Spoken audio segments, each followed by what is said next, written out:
नमस्कार, स्वागत है आप सबका दिन भर के तमाम बड़ी और अहम खबरों के साथ मैं हूं कवींद्र। शुरुआत हेडलाइन से। देश के शीर्ष कारोबारियों के साथ प्रधानमंत्री की बैठक, कहा जोखिम लेकर बाजार में करे निवेश। उद्योग जगत ने की ब्याज दरों में कटौती की मांग। कांग्रेस का अहम फैसला, पार्टी संगठन में पिछड़े तबकों और महिलाओं को 50% रिजर्वेशन 1 साल और बढ़ाया गया। सोनिया गांधी का कार्यकाल। महिला सशक्तिकरण के लिए लड़के और लड़कियों के अंतर को पाटने की जरूरत, अंतर्राष्ट्रीय साक्षरता दिवस पर बोले राष्ट्रपति। सरकार के साथ समाज की भागीदारी बढ़ाने पर जोर। संसद भवन में लोक लेखा समिति की बैठक, लोकसभा स्पीकर ने दिया ऑडिट रिपोर्ट पर उचित कार्रवाई पर जोर। संसद में बहस के लिए मिले अलग समय। और दिल्ली में डेंगू का कहर, हफ्ते भर में 1200 से ज्यादा मामले। मरीजों के साथ डॉक्टरों को भी एहतियात बरतने की सलाह।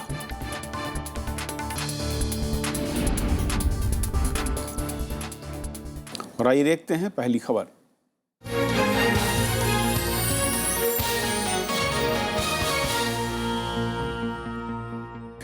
कांग्रेस कार्य समिति ने पार्टी अध्यक्ष सोनिया गांधी के कार्यकाल को आज 1 साल के लिए और बढ़ा दिया। पार्टी ने संगठनात्मक चुनाव को भी टाल दिया है। इसके साथ ही राहुल गांधी को अध्यक्ष बनाए जाने की अटकलों पर फिलहाल विराम रख गया। पार्टी ने संगठन और महिलाओं के साथ समाज के पिछड़े तबकों के लिए 50% पद रिजर्व करने का फैसला किया है। कांग्रेस पार्टी के संगठनात्मक चुनाव होने तक सोनिया गांधी को पार्टी अध्यक्ष के पद पर कार्य विस्तार दे दिया गया है। पार्टी में निर्णय लेने वाली शीर्ष संस्था CWC ने मंगलवार को ये फैसला किया। इस फैसले से कांग्रेस उपाध्यक्ष राहुल गांधी को अध्यक्ष बनाए जाने की अटकलों पर फिलहाल विराम लग गया है। हालांकि पार्टी ने इस बारे में कोई समय सीमा नहीं तय की है। राहुल गांधी जी कब अध्यक्ष बनेंगे, कैसे बनेंगे, प्रेजेंट कॉन्स्टिट्यूशन के हिसाब से बनेंगे, नई कॉन्स्टिट्यूशन के हिसाब से बनेंगे, ये तो समय बताएगा। और हमें बहुत खुशी है और इसको हम खुशकिस्मती भी समझते हैं कि एक लीडर के बजाय दो लीडरों का हमें सहयोग और लीडरशिप मिल रही है। कांग्रेस कार्य समिति ने यह फैसला भी किया कि SC, ST, OBC महिलाओं और अल्पसंख्यकों के लिए संगठन में 50% पद आरक्षित किए जाएंगे। कार्य समिति की बैठक में सोनिया गांधी ने केंद्र सरकार की नीतियों और प्रधानमंत्री नरेंद्र मोदी की भी तीखी आलोचना की।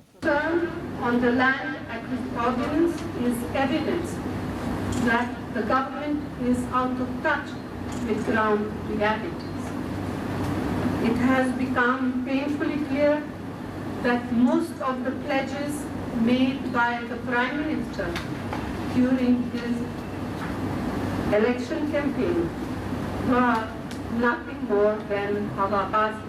हालांकि बीजेपी ने कांग्रेस अध्यक्ष के बयान को पार्टी की हताशा करार दिया है। जब उन्होंने नरेंद्र मोदी पर वार किया, तब देश की जनता एकजुट होकर प्रगति के पथ पर नरेंद्र मोदी के नेतृत्व के पीछे चली है।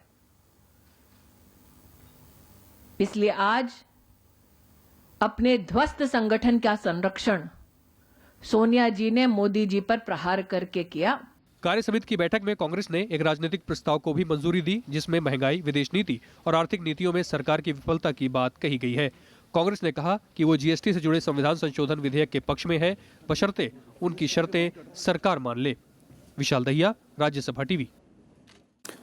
और कांग्रेस की इस बैठक पर और बातचीत करने के लिए हमारे साथ कांग्रेस के वरिष्ठ नेता और प्रवक्ता शकील अहमद साहब हैं। शकील जी, स्वागत है आपका। और हमारे साथ हमारे सहयोगी संवाददाता विशाल दहिया हैं, जो कि इस बैठक पर नजर रखे हुए थे। विशाल, सबसे पहले आप समझना चाहूँगा, बैठक हुई, तमाम बातें सामने निकल कर आई हैं, लेकिन प्रमुख एजेंडा जो एक बड़ी खबर ये कही जा रही कि सोनिया गांधी के कार्यकाल को 1 साल के लिए बढ़ा दिया गया। क्या वाकई उम्मीद लग रही थी कि जिस तरीके का माहौल इस वक्त देश में है और कांग्रेस के जिस तरीके के हालात है संगठन को में, सत्ता परिवर्तन शायद मुफीद समय नहीं था, सही वक्त नहीं है?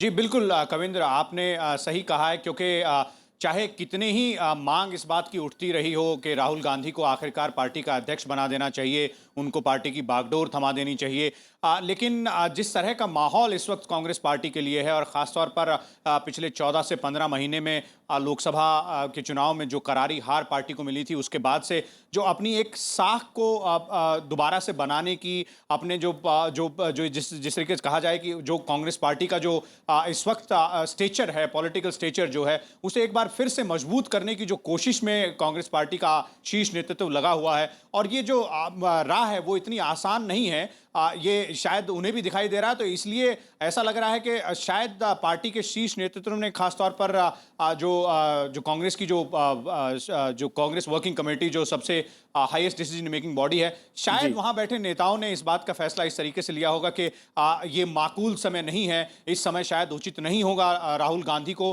पार्टी का चेहरे के साथ साथ, पार्टी का चेहरा बनाने के साथ साथ पार्टी की पूरी बागडोर देने के लिए। हालांकि अगर नेतृत्व की बात करें और डिसीजन मेकिंग की बात करें तो राहुल गांधी जो डे टू डे अफेयर्स हैं पार्टी के, उनका डिसीजन मेकिंग अभी भी राहुल गांधी के पास है। कल ही जो बैठक हुई थी जिसमें सीएलपी नेताओं के साथ राहुल गांधी ने चर्चा किया था, विचार विमर्श किया था कि किस तरह से अलग अलग राज्यों में किन किन मुद्दों पर चर्चा की जा सकती है, किन मुद्दों को आगे ले जाया जा सकता है। तो उस बैठक में ही कल सीएलपी नेताओं को सीधे तौर पर कहा गया है कि वो सीधे राहुल गांधी को रिपोर्ट करें, सीधे उन्हें बताएं कि क्या किया जा सकता है।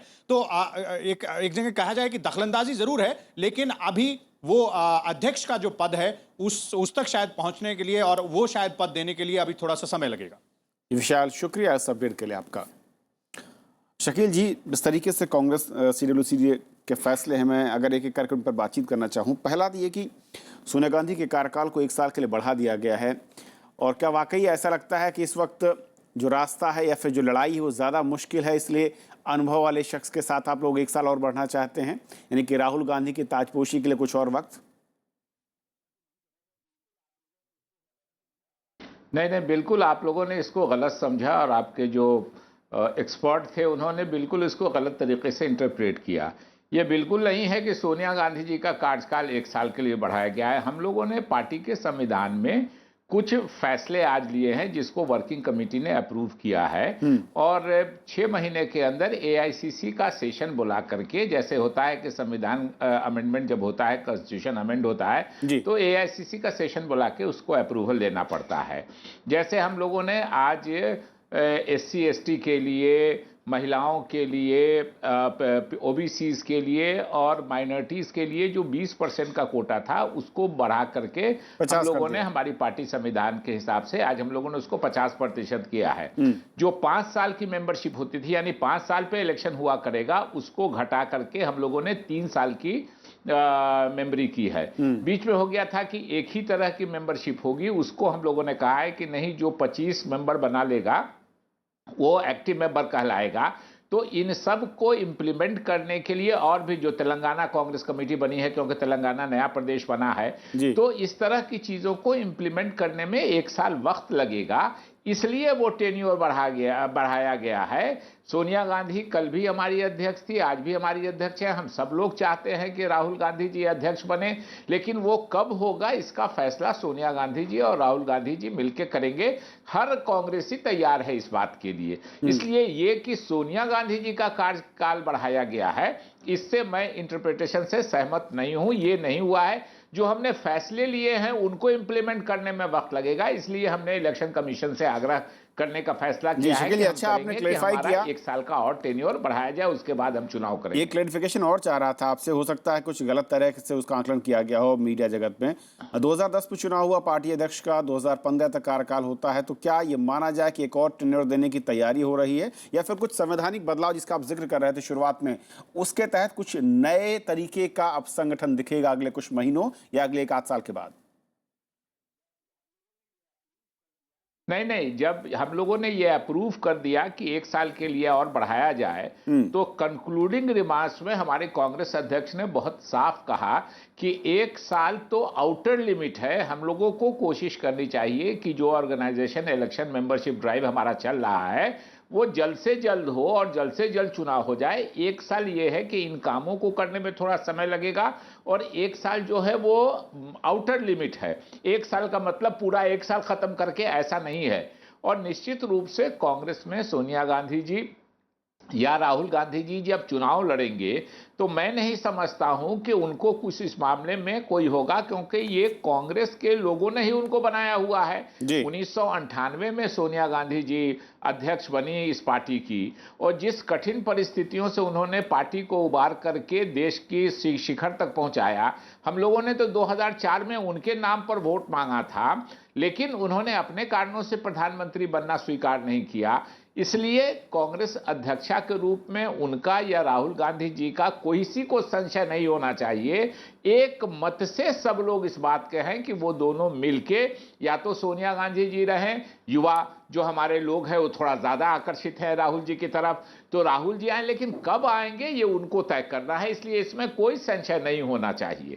शकील जी, एक आखिरी सवाल सर, जिस तरीके से हालात हैं इस वक्त और आपकी पार्टी का, अगर मैं पिछले लोकसभा चुनाव के प्रदर्शन के बाद अलग अलग राज्यों में जो चुनाव आने जा रहे हैं, पार्टी किस तरीके से अपने पुरानी गलतियों को सुधारते हुए कुछ नए रास्तों के जरिए आगे बढ़ने की कवायद कर रही है? मैं समझना चाहूँगा कुछ ऐसी रणनीति जो पहले से अलग हो ताकि आपको नतीजे पहले से अलग दिखें। देखिए, हम लोगों ने जब हार स्वीकार की थी लोकसभा चुनाव के बाद, तो उसमें हमने कहा था कि हमारा एक फेल्योर हुआ कि हम अपने अचीवमेंट और हम पर जो आरोप लगाए गए उसका स्ट्रांग रिबटल ठीक से नहीं कर पाए देश की जनता के सामने में। हम उसको सुधार करेंगे और आप अप्रिशिएट करेंगे कि मोदी जी की पूर्ण बहुमत की सरकार न जाने कि 30 साल के बाद देश में बनी है, 84 के बाद से।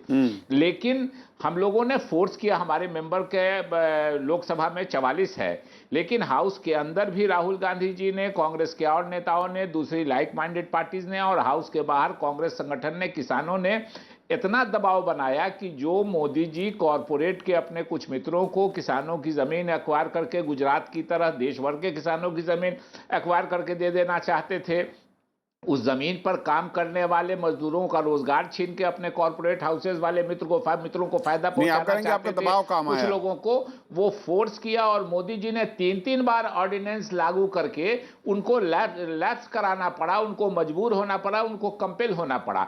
तो ये एग्रेसिव, ये हम जनता के हित की बात है।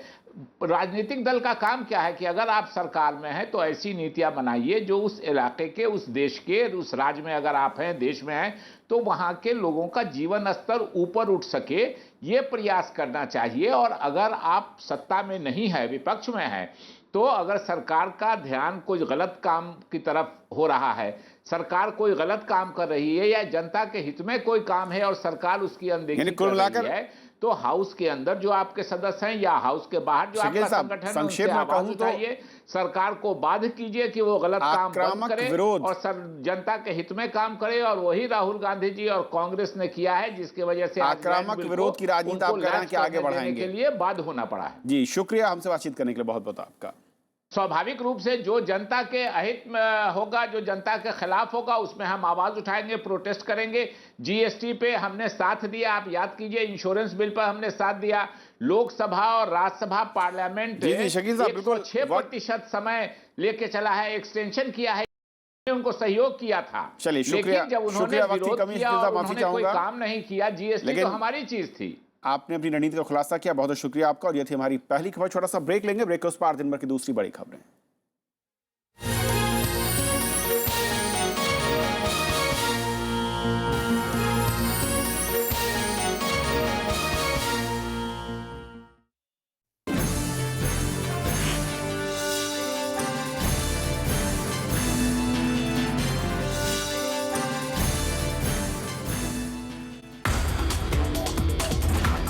वुमन 20 का गठन, G20 की ताजा पहल, आर्थिक मुद्दों पर भी बातचीत, कैसे बनी सहमति, क्या निकला हल। देखिए RS TV विशेष G20 बैठक शाम 7:30 बजे।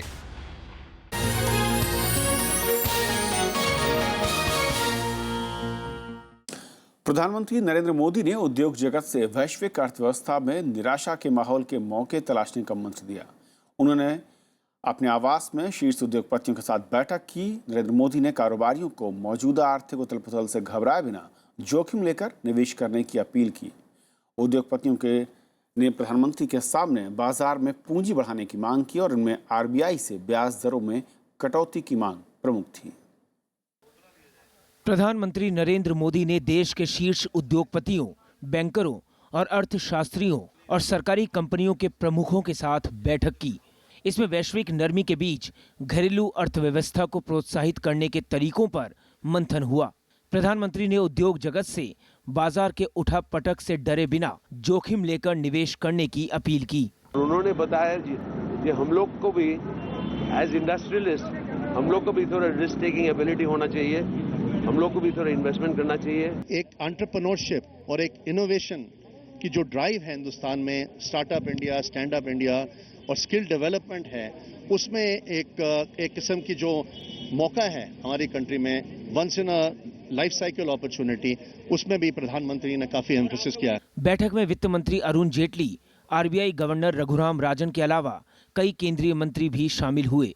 ज्यादातर उद्योगपतियों ने आरबीआई से मुद्रा नीति को लचीला बनाने पर जोर दिया। इनमें नीतिगत ब्याज दरों में कटौती भी शामिल है। प्रधानमंत्री नरेंद्र मोदी ने भरोसा जताया कि केंद्र सरकार आर्थिक सुधार के एजेंडे पर आगे बढ़ती रहेगी। रोजगार के मौके बढ़ाने पर जोर देते हुए प्रधानमंत्री ने कम लागत में उत्पादन बढ़ाने की अपील की। Most participants felt that a large number of taxation issues had been resolved, but the balance of reforms has to be carried on, and they expressed hope that GST, which was held up because of parliamentary obstruction, would move further. बैठक में शामिल उद्योगपतियों ने कारोबार को आसान बनाने और लंबित प्रोजेक्ट का भी मुद्दा उठाया। चीन की अर्थव्यवस्था में नरमी, युआन के हाल के अवमूल्यन और अमेरिका में ब्याज दर में बढ़ोतरी की आशंका का असर भारतीय बाजार पर भी दिख रहा है। बीते 2 हफ्ते में शेयर बाजार में भारी गिरावट दर्ज की गई। रुपया भी 2 साल के निचले स्तर पर पहुंच गया है। प्रधानमंत्री की ये बैठक निवेशकों की आशंकाओं को दूर करने और घरेलू उत्पादन बढ़ाने में मददगार साबित हो सकती है। प्रणव गोस्वामी, राज्यसभा टीवी। लोकसभा अध्यक्ष सुमित्रा महाजन ने लोक लेखा समिति की ऑडिट रिपोर्ट पर उचित कार्यवाही पर जोर दिया है। संसद और राज्यों के विधानमंडलों की लोक लेखा समितियों के सभापतियों के सम्मेलन को संबोधित करते हुए उन्होंने ये बात कही। लोक लेखा समिति के सभापतियों के सम्मेलन के पहले दिन लोकसभा अध्यक्ष सुमित्रा महाजन ने कहा कि समिति की रिपोर्ट के जरिए नागरिक अपने जनप्रतिनिधियों का मूल्यांकन कर सकते हैं।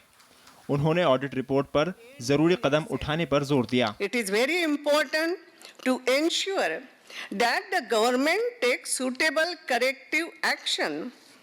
Otherwise, the audit exercise may be reduced to a ritual. लोक लेखा समिति के अध्यक्ष केवी थॉमस ने कहा कि कार्यपालिका की जवाबदेही तय की जानी चाहिए। साथ ही संसद में पीएससी की रिपोर्ट पर बहस के लिए अलग से समय तय किया जाना चाहिए। I would like to suggest that in each session at least 2.5 hours should be allocated for discussion and debate on PSC recommendations vis-a-vis action taken by the ministries. लोक लेखा समिति के काम में नियंत्रक और महालेखा परीक्षक की महत्वपूर्ण भागीदारी होती है। समिति सरकारी खर्च पर नजर रखती है। संसद भवन में जारी सम्मेलन में समिति की चुनौतियों, पारदर्शिता, सीएजी के साथ तालमेल और आम नागरिकों की अपेक्षाओं जैसे मुद्दों पर चर्चा की उम्मीद है। नवविक्रम सिंह, राज्यसभा टीवी। प्रकाशन विभाग ने आज दिल्ली में महात्मा गांधी के लेखों, किताबों और भाषणों का डिजिटल वर्जन लॉन्च किया है। केंद्रीय सूचना और प्रसारण मंत्री अरुण जेटली ने इस मौके पर कहा कि युवा पीढ़ी इस ई संस्करण के जरिए महात्मा गांधी को और बेहतर तरीके से जान पाएगी। राष्ट्रपिता महात्मा गांधी के तमाम लेख, भाषणों और किताबों को डिजिटल रूप में संजोया गया है। केंद्रीय सूचना एवं प्रसारण मंत्री अरुण जेटली ने मंगलवार को गांधी जी से जुड़ी इस धरोहर का ई वर्जन लॉन्च किया। उन्होंने इसे युवा पीढ़ी के लिए बेहद महत्वपूर्ण बताया। अपने जीवन के हर पहलू में नैतिकता को एक हथियार बना लेना और किसी भी संघर्ष में उस स्तर को कमजोर ना होने देना, हमेशा मॉरल हाई ग्राउंड अपनी तरफ रहे और फिर उस ताकत के साथ अपनी बात करना, ये उनकी एक क्षमता थी। इससे पहले प्रकाशन विभाग ने 1994 में ही गांधी जी से जुड़े तमाम साहित्य और लेखों का प्रकाशन किया था। दिल्ली के गांधी शांति प्रतिष्ठान में इस मौके पर मौजूद गांधीवादी विचारकों ने कहा कि इंटरनेट की बदौलत गांधी के विचार व्यापक स्तर पर पहुंच सकेंगे। गरीबी देश में न हो, उसके लिए गांव-गांव में उद्योग पहुंचे। कितनी बड़ी फैक्ट्री करेंगे तो नहीं बनेगा, गांव-गांव उद्योग पहुंचे। दूसरी बात, और तीसरा, मनुष्य सुखी रहे उसके लिए नशाबंदी होना चाहिए। और चौथी बात, तो आज गांधी जी होते तो रिश्वत या इसको क्या भ्रष्टाचार को एक मुख्य मुद्दा बनाते। गांधी का रेलेवेंस का सवाल नहीं खड़ा होना चाहिए, क्योंकि ये बार बार जो है वो इसीलिए खड़ा हो जाता है क्योंकि गांधी कोई मशीन विरोधी आदमी थे या ये थे, ऐसी बात है ही नहीं। गांधी जो है, जो जीने की राह दिखा रहे हैं, वो जीने की राह के तात्विक मूल्य हैं, वो हर समाज में हर समय के लिए ही सही है। जानकारों का मानना है कि ई वर्जन से गांधी के बारे में फैली भ्रांतियों को भी दूर किया जा सकेगा और पाठक को सही जानकारी इंटरनेट पर मिल सकेगी। रविंद्र सिंह शोराण, राज्यसभा टीवी। महिला शक्तिकरण के लिए साक्षरता में लड़के और लड़कियों के बीच के अंतर को कम करने की जरूरत है। अंतर्राष्ट्रीय साक्षरता दिवस के मौके पर राष्ट्रपति प्रणब मुखर्जी ने ये बात कही। राष्ट्रपति ने समाज के कमजोर तबके को मुख्यधारा से जोड़ने के लिए साक्षरता को अहम करार दिया। राष्ट्रपति प्रणब मुखर्जी ने सशक्तिकरण के लिए शिक्षा पर जोर दिया है। दिल्ली के विज्ञान भवन में विश्व साक्षरता दिवस के मौके पर उन्होंने कहा कि साक्षरता आंदोलन में सरकार के साथ साथ समाज की भागीदारी भी जरूरी है। It cannot remain confined only to the government activities. The societal involvement on which Honorable HRD Minister has also emphasized is absolutely necessary. वहीं मानव संसाधन विकास मंत्री ने शिक्षा में बेहतरी के लिए लोगों के सुझाव मांगे। वो क्या रास्ते हैं, वो क्या नियम है, क्या कानून है, क्या पॉलिसीज है जिन्हें इख्तियार करने की जरूरत है, अडेप्ट करने की जरूरत, इम्प्लीमेंट करने की जरूरत है, ताकि हम 100% साक्षरता की ओर बढ़ें। इस मौके पर साक्षर भारत पुरस्कार भी दिए गए। 1966 में पहली बार विश्व साक्षरता दिवस मनाया गया था। साक्षरता दिवस याद दिलाता है कि साक्षरता मानवाधिकार है। Bureau report, Rajya Sabha TV.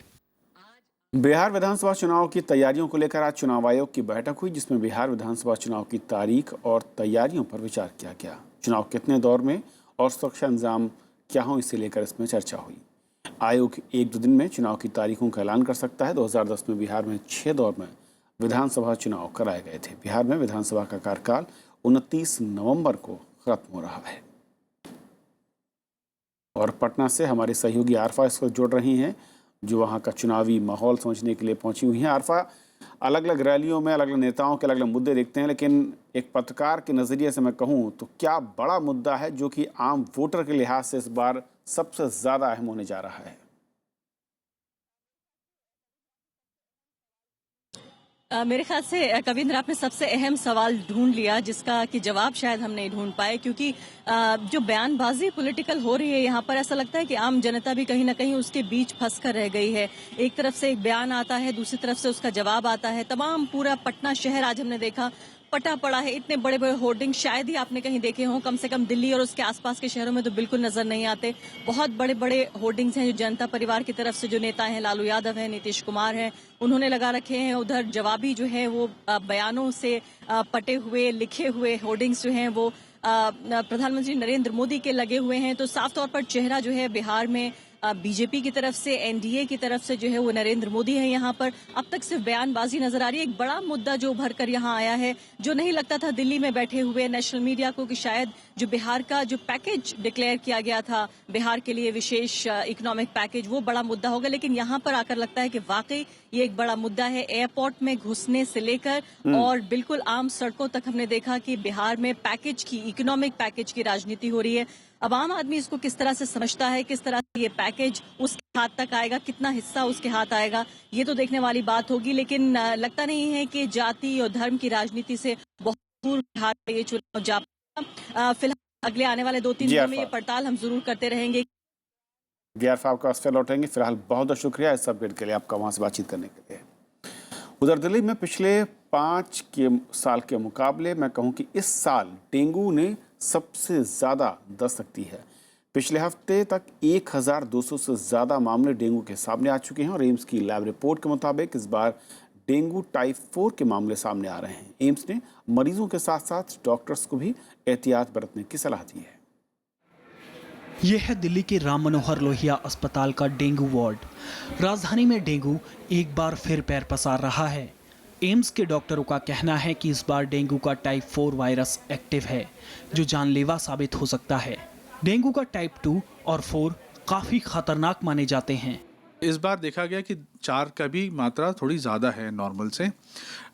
ऐसा माना जाता है कि डेंगू 4 जो सीरो टाइप है वो थोड़ी ज़्यादा सीवियर डिजीज़ पैदा करता है। उसमें जो हेमरेज या ब्लीडिंग की टेंडेंसीज होती हैं वो थोड़ी ज़्यादा होती हैं। बस इसी का एहतियात बरतना है।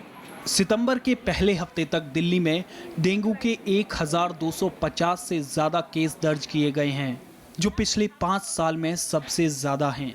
2014 में 5 सितंबर तक 33, 2013 में 255 और 2012 में 17 मामले सामने आए थे। घर के आसपास है, उसमें कोई पानी वगैरह इकट्ठा नहीं होने देना है। कहीं कूलर्स वगैरह में पानी नहीं होना चाहिए। घर के बाहर जैसे टूटे हुए गमले वगैरह पड़े रहते हैं, कोई बर्तन पड़ा हुआ है, उसमें पानी इकट्ठा नहीं होने देना है। डेंगू का मच्छर आमतौर पर दिन में काटता है और जमा पानी में पनपता है। बीमारी का लक्षण दिखने पर तुरंत जांच और इलाज कराना चाहिए। डॉक्टरों की सलाह और एहतियात बरतने से डेंगू से बचा जा सकता है। नवविक्रम सिंह, राज्यसभा टीवी। बीएसएफ और पाकिस्तानी रेंजर्स के महानिदेशक स्तर की बातचीत बुधवार से दिल्ली में होगी। 13 सितंबर तक की बातचीत चलेगी। सीमा पर जारी तनाव के बीच बातचीत को बेहद अहम माना जा रहा है। हालांकि भारत का कहना है कि सीमा पार से लगातार हो रही बयानबाजी अच्छे संबंधों के लिहाज से ठीक नहीं। केंद्रीय गृह राज्य मंत्री किरण रिजिजू ने कहा कि धमकी से रिश्ते नहीं सुधरते। उन्होंने पाकिस्तान के राष्ट्रीय सुरक्षा सलाहकार सरताज अजीज की टिप्पणी पर पूछे गए सवाल का जवाब दिया। सरताज अजीज ने आज कहा कि प्रधानमंत्री नरेंद्र मोदी पाकिस्तान के साथ बातचीत के लिए शर्तें थोपना चाहते हैं। धमकी से रिश्ता सुधारना मुश्किल है। प्यार से बात करने से रिश्ता सुधरता है। इसलिए हम लोग इस तरह जो बातें करते हैं उसको जवाब देना मुनासिब नहीं समझता हूँ। तो खबरों के आज के सफर में इतना ही। नमस्कार।